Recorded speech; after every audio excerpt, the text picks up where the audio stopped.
Present Ayoub Mzee'S. My big apologies that we have run unnecessarily late, and I hope that you understand. And we were able to watch the clips when this program was in Kampala, accompanying His Excellency the President of Nigeria. Bringing back to where we are here today, our topic here today is about anti-money laundering and financial crimes. As you know, that most of us watching this program, I believe you know somebody, or you have been a victim of financial crimes in terms of maybe advanced fee. You may be the types of advanced fee or crimes that we are talking about is that, for example, you've been a victim of payment card, money laundering, intellectual property rights, counterfeit currency, security documents, and new technologies and financial crimes. And I know as well that you know somebody who has been a victim of career opportunity scams or psychic scams or check overpayment or loan scams and dating and romance scams or West African 419. Now, in our guest today, we have got in our studio today, we've got a guest who's going to introduce herself. What's your name, sir? Yeah, I'm Tim Daniel. And who do you represent? Yeah, I'm a partner in a City of London law firm. It's based in America, and we are the London office. It's called Edwards, Angel, Palmer and Dodge.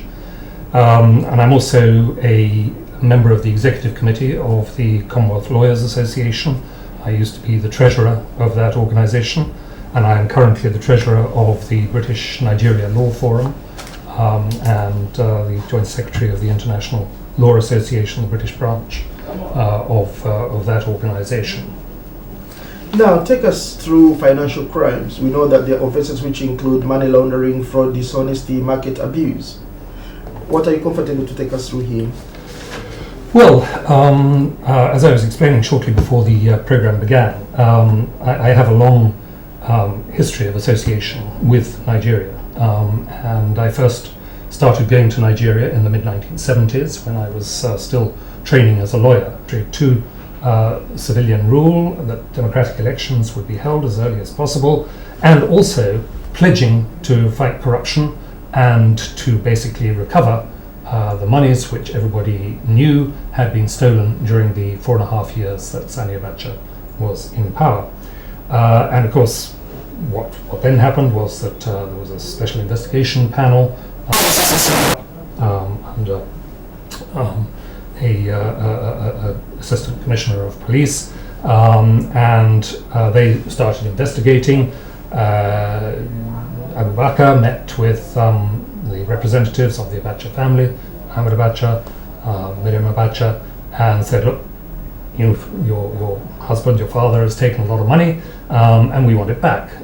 And they did hand back about, it was between, I think, about 600 and 700 million. And they said that's all there is. And basically, they were not believed. And so there then began the efforts to recover the rest of the money. And those began in earnest after the presidential election in May 1999, when Obasanjo was returned to power. And then in about September of that year, contact was made by Obasanjo with the Swiss authorities because the belief was that there was a lot of money in Switzerland. And the Swiss, and this is very relevant for today, because the efforts which are being made to track down assets which basically have allegedly been taken by the Mubarak family in Egypt and by Gaddafi in Libya, and also by Ben Ali in Tunisia. This is all about family control over monies which have been looted from the state. And so the Abacha case is still extremely instructive. And indeed, there was a debate in the House of Lords, it was last about 10 days ago, which was all about financial crime, about bribery, about corruption, about money laundering, and about tax evasion. And in the first minute of the debate, Shirley Williams, who had called for the debate on the UK financial crime legislation, referred back to the Abacha case.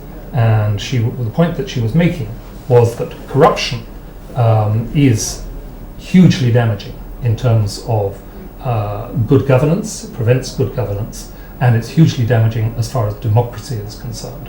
And perfectly respectable argument could be made that the reason why Mubarak fell, the reason why the people of Libya are so angry about Gaddafi, and the reason why the revolt started in Tunisia was because the people of those states were fed up with seeing their leaders and their leaders' families taking all the money which rightfully belong to the people of those states. Now, let's take a pause on that. As you know that our topic today is anti-money laundering and financial crimes, and the issues that we're going to discuss, they vary, and at least you've been able to hear from one of our participants here today, who's an expert on this. We have had his profile under the cases that he has dealt with, especially in Nigeria. Most of you know what happened in Bakassi. It might have been a very long story, but it's quite relevant to what we are talking about. But at the same time, I hope that my West African viewers and other people watching this program, there's been one or two things that you have picked.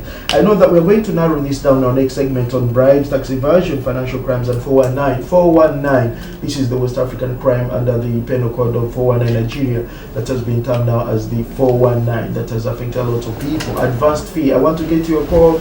I want to get your views on this. The number will come on the screen. If you want to get in touch with us, this is a live show. My name is Ayoub here, and this is the dialogue. Now, before we go for a short break, we are going to bring you some clips from the Anti-Money Laundering and Financial Crimes Conference that was held in London, which was about the trends and development in developing effective anti-money laundering controls, and this was on the 18th of March at Hamilton House, Manda Hall, Marble Palace in London, WC1H.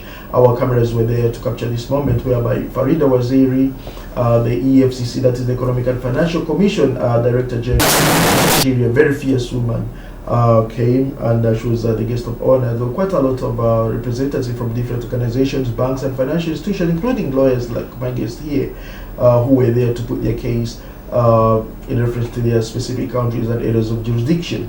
But we will not, we'll just go to any clip that my producers might have now on some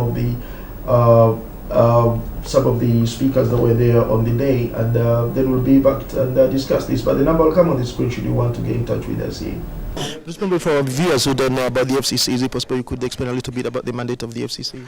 Yes, EFCC was established under Establishment Act 2004 and amended to 2002, amended to 2004, and its mandate is to fight economic crimes and other related offenses as well as corruption. And it involves money laundering, counterfeit financing, bank fraud, advance fee fraud, internet fraud, etc., etc. Now, today you're coming to address Londoners about money laundering. What do we expect from you? Well, you expect a lot from me. I want to speak my mind on money laundering as I see it from my own experience, having served 2.5, almost getting 3 years as EFCC chairperson. I know that the monies laundered from third world countries end up in developed countries, and I feel we're the victims, and I feel there's much more that can be done by, say, Transparency International and other bodies to set up mechanisms not to create safe haven for these money launderers, because they know that when they steal these monies, they have a safe place. They buy mansions, they put it in offshore account, and in the end, the poor masses are suffering because the funds that are earmarked for certain projects like roads, pipeline water, Medicare, housing, roads, transportation, So these are the monies that are being diverted. At the end of the day, is the common, ordinary folk that pays for it dearly. Now, your countrymen, Nigerians, have been associated with 419. You as EFCC chairman, how far have you gone trying just to change this image? Do you think that Nigeria has been rightly labeled as a 419 country? No, I don't think so. Yes, from the beginning, Nigeria, it started from there, emanated from there. But since then, it's a worldwide thing now. Everywhere, they're doing it. And we have even stemmed it from Nigeria. It's not like as rampant. It's very, very, because the awareness is there. We try to prevent it by creating awareness and informing the so-called victim, and now at this stage in time that I'm talking to you, if anybody falls prey to 419 again, it means he or she is corrupt and greedy, because the sort of letters that go out there, any discerning mind and honest person will ask questions What kind of business is this? Give me your account details, your account number, and your letter-headed and invoice. I'll transfer some 40 billion to you, and then you get 10% of that. I mean, what business is that under commerce? Now, the last question is Nigeria is voting next month. As in terms of enforcement, FCC, do you think that you're going to help to give us a credible election? Yes, we play very little role there, but from an observation point of view, I think for once we will get it right. Why I say so is because Mr. President himself, prior to that, it was said that the former president used the EFCC to achieve his goals. This president does not want to do so, and we kept clear. And he has said one man, one vote, and he said he wants a credible and transparent elections.